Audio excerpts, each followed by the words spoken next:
Hello everyone, welcome to my YouTube channel commerce gallery. So last time हमने बात की थी what is governance, good governance. उसका concept था हमारे पास, उसके चैलेंजेस थे। और उसके बाद हमने बात की थी उसकी नेक्स्ट वीडियो में एंग्लो यूएस मॉडल के बारे में, देन जापानीज़ मॉडल के बारे में। तो आज हम बात करने वाले हैं जर्मन मॉडल के बारे में। मैं अपनी सारी जो भी इस चैप्टर से रिलेटेड वीडियोस हमने कवर की हैं उनका लिंक डिस्क्रिप्शन बॉक्स में डाल दूँगी, तो आप वहाँ से उसको चेक कर सकते हैं। और इस जर्मन मॉडल से पहले आप वही वीडियोस देखें ताकि आपको जल्दी से सब क्लियर हो जाए। तो let's start it. German model में सबसे पहले हम बात करेंगे इंट्रोडक्शन की, ये क्या है क्या। तो जर्मन मॉडल जो है वो कहाँ कहाँ पे गवर्न किया जाता है या कहाँ कहाँ यूज़ किया जाता है कॉर्पोरेट गवर्नेंस में। तो जर्मन में और ऑस्ट्रियन कॉरपोरेशंस में, कंपनीज में यूज़ किया जाता है जर्मन मॉडल को। और जो उसके कुछ एलिमेंट्स हैं वो नीदरलैंड और स्कैंडिनेविया में भी यूज़ किए जाते हैं। अब इसमें क्या है, जो बैंक है वो स्टेक होल्डर है, वो लॉन्ग टर्म स्टेक होल्ड करता है जर्मन कॉरपोरेशंस के अंदर, जर्मन बोर्ड के अंदर। और वो बोर्ड मेंबर्स को भी इलेक्ट करता है। देन हम बात करेंगे इसके की प्लेयर्स की, की प्लेयर्स कौन कौन हैं। तो जर्मन बैंक्स के एक तो जर्मन मॉडल के अंदर जर्मन बैंक्स हैं जो कि इसका की प्लेयर है। साथ ही साथ शेयर होल्डर्स हैं जो कि ज़्यादा एक्सटेंट में नहीं है, लेसर एक्सटेंट में है, बट है शेयर होल्डर भी इसके की प्लेयर्स हैं। तो बैंक जो है इसमें मल्टी फेस्ड रोल प्ले करता है as a share holder and as a lender. तो इसलिए ये इशूअर है इक्विटी का भी और डेट का भी। उसके बाद हम इसका स्ट्रक्चर देख लेते हैं कैसा है। तो जो हमारी कंपनी है उसमें जो शेयर होल्डर है, यहाँ पे हमारा ये क्या है, टू टायर मैनेजमेंट बोर्ड है। इसमें क्या होता है कि जो बोर्ड है, एक तो शेयर होल्डर प्लस एक एम्प्लॉय लेबर यूनियन, दो होते हैं इसमें। ये दोनों 50-50% मेंबर सुपरवाइजरी बोर्ड में अपॉइंट करते हैं। फिर वो सुपरवाइजरी बोर्ड जो है आगे मैनेजमेंट बोर्ड को अपॉइंट करता है प्लस उसको सुपरवाइज़ करता है। मैनेजमेंट बोर्ड क्या करती है, लेबर रिलेशन बोर्ड भी कहते हैं इसे, ये क्या करती है, कंपनी को मैनेज करती है और उसको इंडिपेंडेंटली रन करती है। तो शेयर होल्डर क्या है, ओनर होते हैं कंपनी के। तो आई होप आपको स्ट्रक्चर क्लियर हुआ होगा। उसके बाद हम बात करते हैं कि शेयर ओनरशिप पैटर्न कैसा है हमारे जर्मन मॉडल के अंदर। तो 1990 के डाटा के अकॉर्डिंग जो जर्मन बैंक है या कॉरपोरेशन है ये डोमिनेंट शेयर होल्डर है जर्मनी में। तो जो कॉरपोरेशंस हैं उनके पास 41% शेयर होल्डिंग है, जबकि बैंक के पास 27%, pension funds 3%, individual owners 4%, foreign investors 19%। Then we talk about board composition.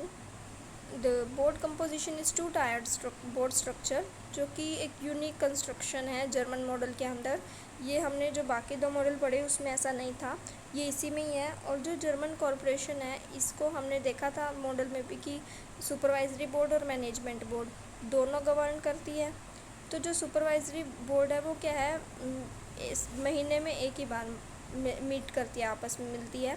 जबकि जो मैनेजमेंट बोर्ड है वो डेली बेसिस पे मीट करती है, प्लस इसके अंदर सभी इनसाइडर होते हैं। जबकि जो सुपरवाइजरी बोर्ड है उसमें कोई भी इनसाइडर नहीं होता।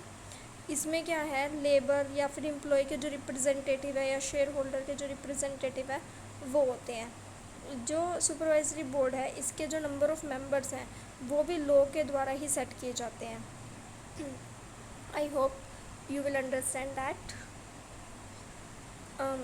Then रेगुलेटरी फ्रेमवर्क, कि जर्मन मॉडल में रेगुलेटरी फ्रेमवर्क कैसा है। तो जर्मन जो है एक स्ट्रॉन्ग फेडरल ट्रेडिशन है। यहाँ पे फेडरल और स्टेट जो लॉ है वो कॉर्पोरेट गवर्नेंस को इन्फ्लुएंस करते हैं, अच्छे से देखते हैं।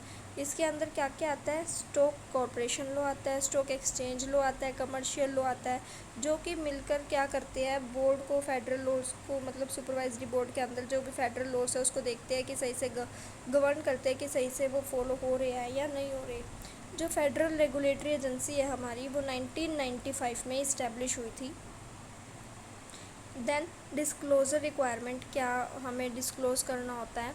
तो कॉरपोरेशंस को रिक्वायर्ड है कि वो जब एनुअल जनरल मीटिंग करते हैं तो उनका तो एनुअल रिपोर्ट की जो इन्फॉर्मेशन है वो डिस्क्लोज़ करे, प्लस जो एजेंडा रहता है एजीएम का वो डिस्क्लोज़ करे। उसके साथ साथ कॉर्पोरेट फाइनेंशियल डाटा है जो उसको बताना है। ये क्या होता है, जो कॉर्पोरेट फाइनेंशियल डाटा है वो हमें सेमी एनुअल बेसिस पे जो है डिस्क्लोज़ करना होता है। Then data on capital structure, इसमें मतलब हमें क्या करना होता है, हर एक सुपरवाइजरी बोर्ड का जो नॉमिनी है, जैसे उसका नेम हो गया, होम टाउन हो गया, एफिलेशन या ऑक्यूपेशन हो गया, इन सब के बारे में एक लिमिटेड इन्फॉर्मेशन देनी होती है।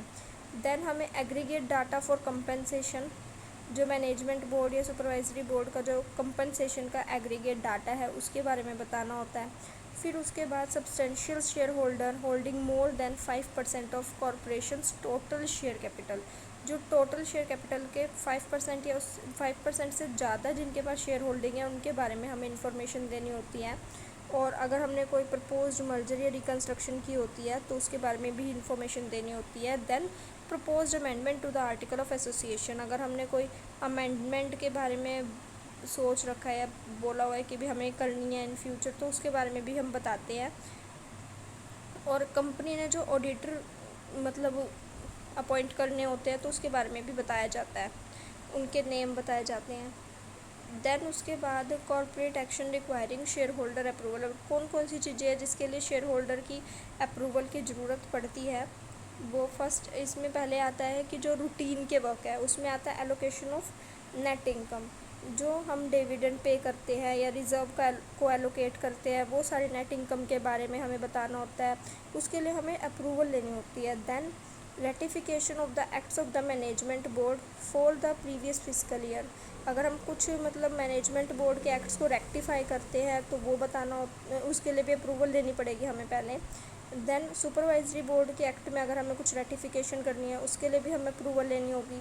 सुपरवाइजरी बोर्ड के के इलेक्शन के लिए भी हमें जो है अप्रूवल लेनी होगी, प्लस अपॉइंटमेंट अगर हमें करनी है ऑडिटर्स की उसके लिए भी हमें पहले जो है शेयर होल्डर की अप्रूवल की नीड होगी। अब उसके अलावा other corporate actions requiring share holder approval, वो क्या क्या है, capital authorisation, then affiliation agreement with subsidiaries, amendment to the article of association, increase of the aggregate compensation. अब नॉन रूटीन कॉर्पोरेट एक्शंस कौन कौन से हैं जिसके लिए हमें शेयर होल्डर की अप्रूवल की ज़रूरत है, मर्जर्स, टेक ओवर्स, रीस्ट्रक्चरिंग्स। उसके बाद आता है इंट्रैक्शन अमंग प्लेयर्स, कि हम प्लेयर्स के लिए कैसी इंट्रैक्शन है, आपस में कैसे इंट्रैक्ट करते हैं। तो जर्मन मॉडल जो है वो इसके अंदर हमने देखा कि लेबर यूनियन के रिप्रेजेंटेटिव भी होते हैं, कॉरपोरेशंस के भी, बैंक के भी, शेयर होल्डर के लिए भी। तो इन सब के इंटरेस्ट को ध्यान में रख के ही कॉर्पोरेट गवर्नेंस का ये सिस्टम बनाया गया है। ऑन द होल जो ये सिस्टम है ऐसे गियर किया गया कि मतलब सभी की प्लेयर्स के इंटरेस्ट को ध्यान में रख के उनके इंटरेस्ट के को देखते हुए हमने ये सिस्टम बनाया है। इसमें कुछ ऑब्स्टेकल्स भी है पार्टिसिपेंट्स के, शेयर होल्डर के पार्टिसिपेशन के, और जो बैंक है उसकी जो पावर है एज अ डिपॉजिटरी और वोटिंग राइट्स उसको भी देखा गया है, उसको भी थोड़ा उसको ध्यान में रख के भी कुछ शेयर होल्डर के पार्टिसिपेशन में हमने ऑब्स्टेकल रखी है। देन उसके बाद क्या क्या ऐसे एलिमेंट है जर्मन मॉडल के जो कि दूसरे मॉडल से इसको अलग बनाते हैं। तो फर्स्ट तो हमने ये देखा ही था कि जो इसमें टू टायर्ड बोर्ड है, जबकि बाकियों में ऐसा नहीं है, इसमें ही है कि टू टायर्ड बोर्ड है। यहाँ पे कौन कौन सा, मैनेजमेंट बोर्ड और सुपरवाइजरी बोर्ड। और जो सुपरवाइजरी बोर्ड का जो साइज़ है वो लो सेट करती है और शेयर होल्डर इसको आप चेंज नहीं कर सकते अपनी मर्ज़ी से। प्लस जो वोटिंग राइट है उसकी भी लीगली रिस्ट्रिक्शंस हैं। देन जो बहुत सारे जो जर्मन कॉरपोरेशंस हैं वो ट्रेडिशनली बैंक फाइनेंसिंग प्रेफर करती है, ना कि इक्विटी फाइनेंसिंग, इसलिए यहाँ पे मेजर स्टेक होल्डर्स में बैंक भी है। आई होप आपको ये क्लियर हुआ होगा। अगर आपको कोई भी क्वेरी हो आप कमेंट बॉक्स में पूछ सकते हैं। Thanks for watching, please like, comment, share, subscribe my channel. Thank you.